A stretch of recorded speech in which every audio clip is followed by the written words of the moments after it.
নমস্কার, আশা করি সকলে ভালো আছেন। নিরামিষ দিনে রাতে খাওয়ার জন্য কিভাবে তড়কা বানিয়েছি সেই রেসিপি শেয়ার করছি। 250 গ্রাম গোটা মুগ ডাল বা তড়কার ডাল আমি 1 ঘন্টা ভিজিয়ে রেখেছি। এবার ডালটাকে সেদ্ধ করার জন্য একটা প্রেসার কুকারের মধ্যে ডালটা জলসহ নিয়ে নিলাম। তার মধ্যে অল্প লবণ, হলুদ গুঁড়ো দিয়ে আরও খানিকটা জল দিয়ে প্রেসার কুকারটার ঢাকনা বন্ধ করে হাই ফ্লেমে 3টে সিটি দিয়েছি। তারপর লো ফ্লেমে 5 মিনিট রেখে দিয়েছি। এর মধ্যে সিটি পড়তেও পারে, নাও পড়তে পারে। তারপর একবার গ্যাসটা বন্ধ করে দিয়ে প্রেসারটা পুরো রিলিজ হলে পরে আমি কুকারের ঢাকনাটা খুলেছি। দেখুন ডালটা আমার সেদ্ধ হয়ে গেছে। গ্যাসে কড়াই বসিয়ে 3 টেবিল চামচ সর্ষের তেল নিয়েছি। তেলটা ভালো করে গরম হলে ফোড়নে দিয়েছি 2টো তেজপাতা ছিঁড়ে আর 1 চা চামচ গোটা জিরে। ফোড়নটা একটু ভাজা হলে ছোট করে কুচি করে রাখা একটা টমেটো এর মধ্যে দিয়ে দিলাম।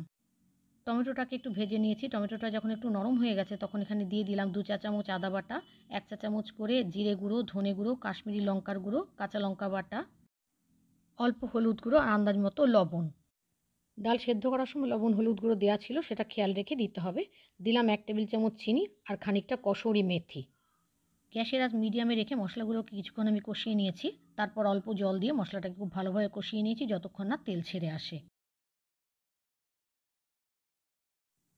মশলাটা কষানো হয়ে গেলে সেদ্ধ করে রাখা তরকার ডালটা কড়াইতে দিয়ে দিলাম।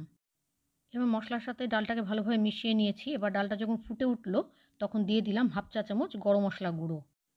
গরম মশলা গুঁড়োটা মিশিয়ে নিয়ে আবার অল্প একটু জল দিয়ে দিলাম। তরকা ঠান্ডা হয়ে গেলে একটু ঘন হয়ে যায়, সেজন্য যেরকম ঘন চান সেই বুঝে জলটা দিতে হবে। এরপর কড়াইটা ঢাকা দিয়ে মিডিয়াম টু হাই ফ্লেমে 3 মিনিট রান্না করে নিয়েছি। 3 মিনিট বাদে ঢাকনা খুলে আমি দেখে নিলাম আমি যেরকম ঘনত্বের চাই ডালটা সেরকম ঘনত্বের হয়েছে।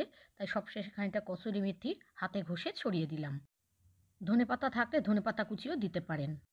এবার গ্যাসের আঁচ বন্ধ করে কড়াইটা ঢাকা দিয়ে 5 মিনিট রেখে দিয়েছি। তরকা তো রেডি হয়ে গেছে। এবার এটা দিয়ে খাওয়ার জন্য কয়েকটা পরোটা করে নিয়েছি।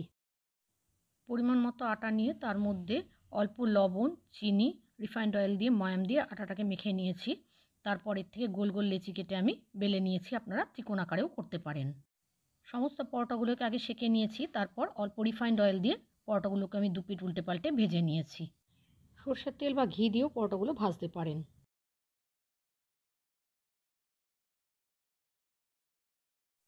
নিরামিষ তরকার ডাল তার সাথে পরোটা সার্ভ করার জন্য তৈরি হয়ে গেছে। নিরামিষ তরকার ডালের রেসিপি ভালো লাগলে লাইক, শেয়ার, কমেন্ট করবেন আর আমার চ্যানেলটা সাবস্ক্রাইব করে পাশের বেল বাটনটা ক্লিক করে দেবেন। আজ তাহলে এখানে শেষ করছি। সকলে সুস্থ থাকবেন। ধন্যবাদ।